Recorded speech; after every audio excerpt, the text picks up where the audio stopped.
জন্যই আমি বলছি যে ইমাম হোসেন সৈয়দ ইমাম হোসেন ইমাম আলী মাকাম কারবালার প্রান্তরে যে বলেছিলেন তোমরা কি করো আমি নামাজ পড়ি, রোজা করি, হজ এবং যাকাত আদা করি, তোমরাও নামাজ পড়ো, হজ করো, যাকাত দাও, তবুও তোমরা আমাকে কেন কতল করছো?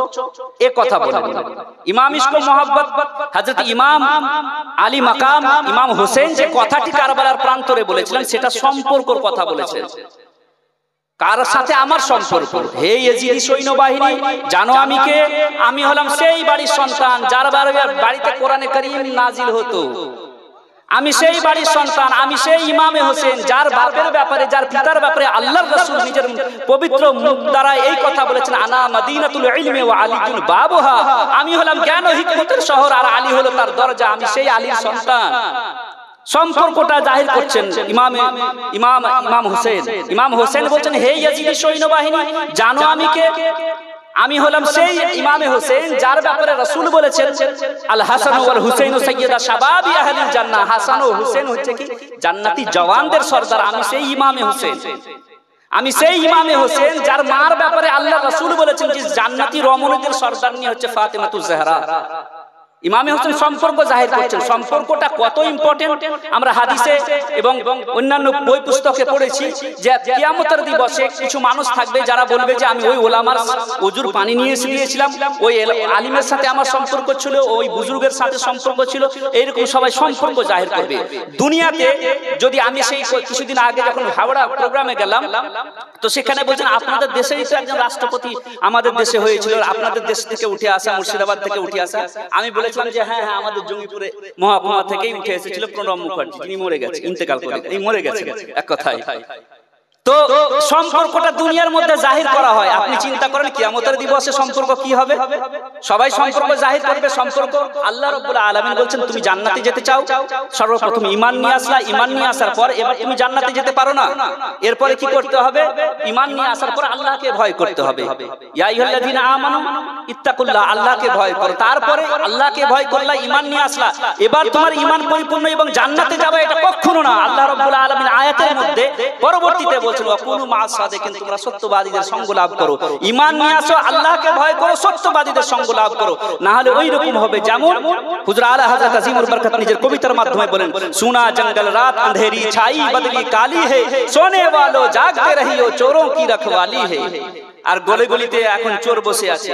এই চোরদের হাত থেকে নিজের যদি ঈমান বাঁচাতে চান, জঙ্গল অনেক ভালো, জঙ্গলে রাত্রি অতিবাহিত করতে হলে পরে জান মালের হেফাজত করে থাকতে হবে। জঙ্গল অনেক ভালো, সেখানে জান যাবে, মাল যাবে, যদি বা হয় তাহলে জান অথবা মাল যেতে পারে, কিন্তু জান এবং মালের চাইতে বেশি দামি ঈমান, সেটা চলে যাবে আর আমরা বুঝতেই পারবো না। তো এই যে জিনিস, এই যে চোর আছে, এই চোর থেকে খুব সাবধান থাকতে হবে আমাদেরকে। আর চোর থেকে সাবধান কখন থাকতে পারবো আমরা? কখন থাকবো? যখন আমরা কোন বুজুর্গ ব্যক্তির হাতে হাত রেখে আমরা বায়াত হয়ে যাব, তাহলে আমাদেরকে শয়তান আর ভটকাতে পারবে না। এবার আপনি বলবেন যে আজকের আবিষ্কার করা এই পীরি মুরিদ হওয়াটা কতটা প্রয়োজন এটা মনে করুন। আর এটা আজকের আবিষ্কার করা নয়, রাসূল করিম সাল্লাল্লাহু আলাইহি ওয়াসাল্লামের দরবারে, বুখারী, তিরমিজি, মিশকাত শরীফের হাদিস, আল্লাহ রাসূল সাল্লাল্লাহু আলাইহি ওয়াসাল্লামের দরবারে এসে সাহাবায়ে কেরাম বলছেন যে আমরা রাসূলের হাতে হাত রেখে আমরা বায়াত হলাম। কিসের বায়াত করলাম? আমরা চুরি করব না, ডাকাতি করব না, মদ খাবো না, জিনা, ব্যভিচার ইত্যাদি ইত্যাদি যত রকম খারাপ কাজ আছে সব কিচ্ছু করব না, নামাজ পড়ব, রোজা করব, হজ, যাকাত সব কিছু যত রকম আল্লাহ রাব্বুল আলামিন শরীয়তে হুকুম দিয়েছেন সেই কাজগুলো করব। মুরিদ হওয়ার সময় কি করি আমরা? মুরিদ হওয়ার সময় তো আমরা এটাই কাজ করি, আমরা বুজুর্গের হাতে হাত রেখে আমরা প্রতিশ্রুতি নিই, এই আহেদ করি যে হ্যাঁ আজ থেকে আর আমরা গুনার কাজ করব না। আমরা মসজিদ যেতাম না, এবার থেকে মসজিদের দিকে যাব। নামাজ পড়তাম না, এবার নামাজ পড়বো। চুরি করতাম, ডাকাতি করতাম, মদ পান করতাম, এবার থেকে কি করে সব থেকে তওবা করে এবার আল্লাহ রাসূলের দরবারের দিকে আসবো। এটাই তো।